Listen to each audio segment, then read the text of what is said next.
এই রেডিওতে বাজে হারিয়ে যাওয়া ভূতের গল্প।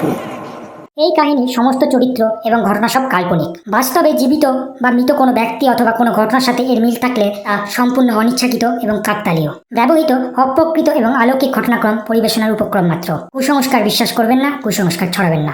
শীর্ষেন্দু মুখোপাধ্যায় সম্পাদিত সেরা ভূতের গল্প বইটি থেকে নেওয়া এই গল্পটি।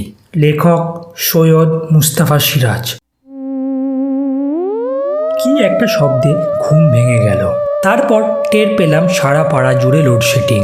কারণ জানলা খোলা আছে, অথচ ঘরের ভেতর ঘুটঘুটে অন্ধকার আর ভ্যাপসা গরম। কিন্তু শব্দটা অস্বস্তিকর, এবং সেটা হচ্ছে আমার খাটের তলায়। সেখানে থাকার মধ্যে আছে কিছু পুরনো খবরের কাগজ, একটা সুটকেস, তার মধ্যে কেউ যেন নাড়াচাড়া করছে, সেই সঙ্গে অদ্ভুত ফোঁস শব্দ। প্রথমে ভাবলাম সাপ নয় তো, পরে মনে হলো 3 তলার উপরে এই ঘরে সাপ কোথা থেকে আসবে। ধের ইঁদুর বা ছুঁচো হলেও হতে পারে, কিন্তু ওরা কি ফোঁস শব্দ করে? নাড়াচাড়াটাও যেন কোনো ওজনদার পানিটা সম্ভবত লম্বাটে গড়নের। না, কখনই বিড়ালও নয়। অস্বস্তি বেড়েই গেল। টেবিলে একটা দেশলাই আছে, মোমবাতি আছে, হাত বাড়ালেই পেয়ে যাব, কিন্তু সাহস পাচ্ছি না। যদি চোর হয়। আজকাল চোরেদের সঙ্গে ছোড়া ভেজালি পিস্তল থাকে শুনেছি। একটা টর্চ আছে অবশ্য, কিন্তু সেটা বিগড়ে যাওয়ার সময় পাইনি। আজ সন্ধ্যাবেলাতেই বিগড়ে গেছে। খুব অসহায় বোধ করলাম। এদিকে নাড়াচাড়া আর শ্বাস প্রশ্বাসের মতো ফোঁস শব্দটা বেড়েই চলেছে। কিছুক্ষণ পরে আর চুপ করে থাকতে পারলাম না। মারিয়া হয়ে করুণ স্বরে বলে উঠলাম, দেখুন স্যার, কেন যে মুখ দিয়ে সায়া বেরিয়ে গেল কে জানে। আমার খাটের তলায় সোনাদানা বা টাকা কাড়ি কিছু নেই।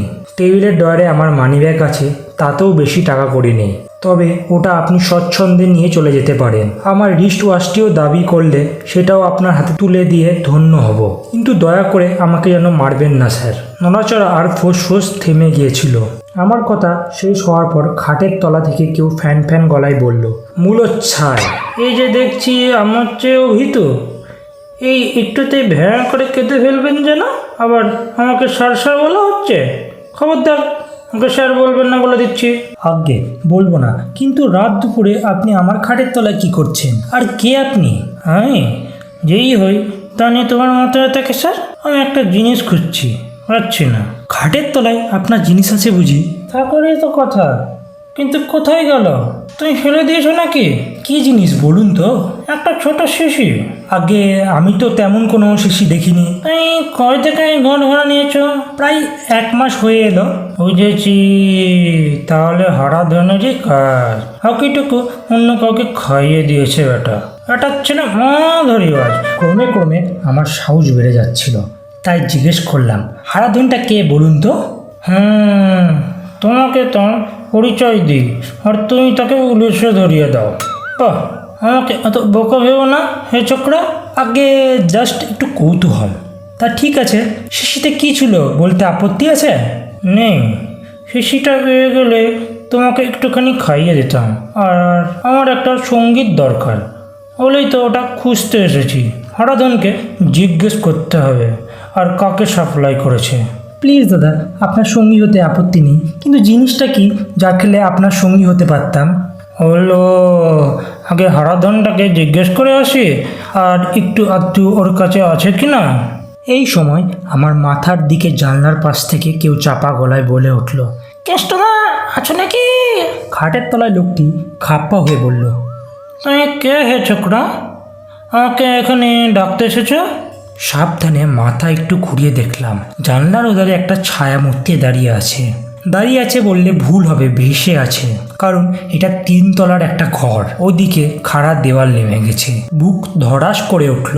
ছায়ামূর্তিটা কেমন অদ্ভুত খিকি শব্দে হেসে বলল, আমি হারাধন কেষ্টদা। কেষ্টবাবু বললেন, এই এক্ষুনি তোর নাম করছিলাম, আজ কথা আছে।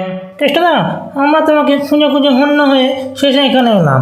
কানুবাবু বললেন কেষ্টবাবু হয়তো শিশিটার খোঁজে গেছেন। কানুবাবু কোথায়? ওই চিলেকোটার ছাদে বসে আছেন, তাকে ডেকে আনো, 3 জন বসে একটু আলোচনা করব। চোখের কোণা দিয়ে দেখলাম ছায়ামূর্তিটি উধাও হয়ে গেল। এবার ডাকলাম, কেষ্টদা। চাই আগে কেষ্টদা বলে ডাকতে হ্যাঁ কেন? ডাকার কাজ করো, তাই তো কেষ্টদা বলে ডাকে। কি কাজ বলুন তো? একটু ওয়েট করো, ওরা দুজনে আসুন, শিশিটার খোঁজ খবর নিয়ে তবে না। শিশির ভেতরে যা আছে তা খেলে পরে আপনি আমার কেষ্টদা হয়ে যাবেন।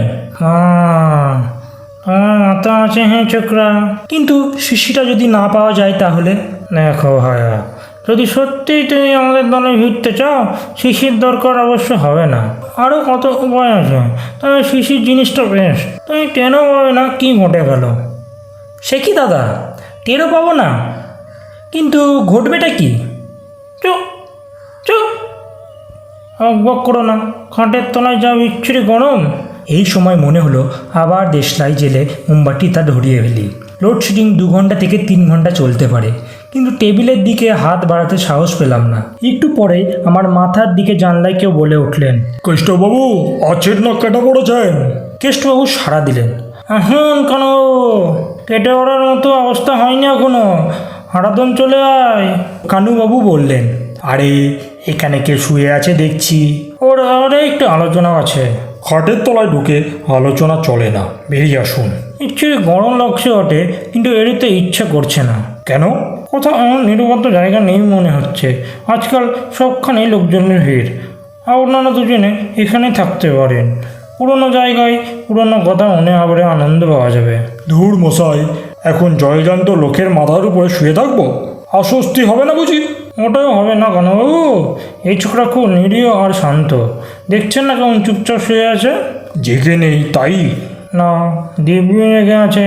সে কি ও হারাধন, কেষ্টবাবু কি বলছেন শুনলেন? হারাধন বলল, ও দেখি দেখি। খাটের তলা থেকে কেষ্টবাবু বললেন, ওকে ভয় পাইয়ে দিও না, বরং ওকে আমাদের সঙ্গী করে নিলেই লাঠা চোখে যায়। কানুবাবু আসুন এখানে। হারাধন তুমিও আসো, কানুবাবু বললেন। হারাধন যাই তো যাক, আমি যাচ্ছি না, খাটের ছোকরাকে বিশ্বাস করা যায় না, আজকাল ছেলে ছোকরাদের মতিগতি বোঝা কঠিন। হারাধন বলল, ঠিক বলেছেন কানুবাবু। কেষ্টবাবু এবার চটে গেলেন, হ্যাঁ আসতে হবে না, কিন্তু শিশিটা কোথায় গেল? হারাধন বলল, তুমি খাওয়ার পর যেটুকু ছিল তার খানিকটা কানুবাবু খেয়েছিলেন, বাকিটুকু কি হলো কানুবাবুই বলুন। কানুবাবু বললেন, আমি চায়ের কাপে একটুখানি মিশিয়ে দিয়ে শিশিটা ছুঁড়ে ফেলে দিয়েছিলাম, পরে দেখেছি নর্দমার ধারে একটা বিড়াল দাঁত বার করে পড়ে আছে, বাকিটুকু সেই সাবার করেছিল। হারাধন বলে উঠল, কেষ্টদা ওই সেই বিড়ালটা। কেষ্টবাবু হুঙ্কার দিয়ে বললেন, বিড়ালটাকে ধরো হারাধন, এই ছোকরার সঙ্গে আলাপ করে দেখি কিভাবে ওকে দলে নেওয়া যায়। কানুবাবু বললেন, এত আলাপ আলোচনার কি আছে, ছোকরা যদি শান্ত হয় ওকে বলুন না, ওই তো একটা সিলিং ফ্যান জ্বলছে, চাই শুধু একটা শক্ত দড়ি, ঘরেই পেয়ে যাবে। হ্যাঁ, আমার নাইলনের মজবুত দড়িটা এখনও আছে নিশ্চয়, বৃষ্টি বাদলের দিনে ঘরে ভিজে কাপড় শুকাতে দিতুম, এত ভালো দড়ি কি এই ছোকরা ফেলে দেবে? এতক্ষণে আর্তনাদ করে উঠলাম, না না না না না, ওরে বাবা, আমি ফ্যান থেকে ঝুলতে পারবো না।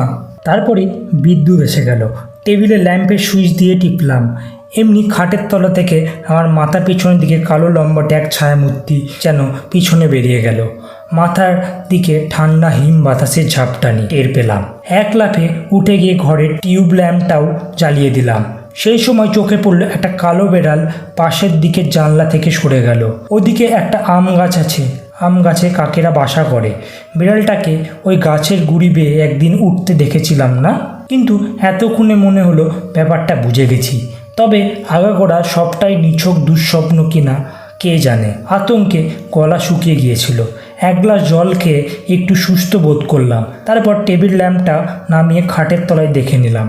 খবরের কাগজগুলো এবং একটা সুটকেস যথাস্থানে আছে, এবং সুটকেসটা একটু যেন কাত হয়ে গেছে। কীভাবে যেন রাত্রিটা কাটিয়েছিলাম সে আমিই জানি। পরের দিন সকালে দোতলার ফ্ল্যাটে আমার পরিচিত রামবাবুকে গিয়ে ধরলাম। উনি তেতলার 1 রুম ফ্ল্যাটটা আমাকে পাইয়ে দিয়েছিলেন।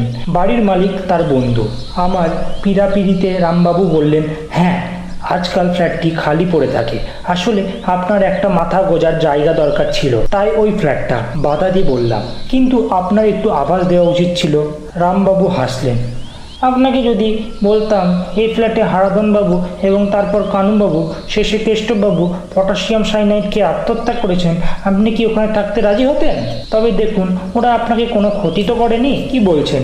লোডশেডিং আরেকটু চললেই আমাকে ওরা সিলিং ফ্যান থেকে ঝুলিয়ে ছাড়তো। রামবাবু জিভ কেটে বললেন, না না, আমি আছি কি করতে।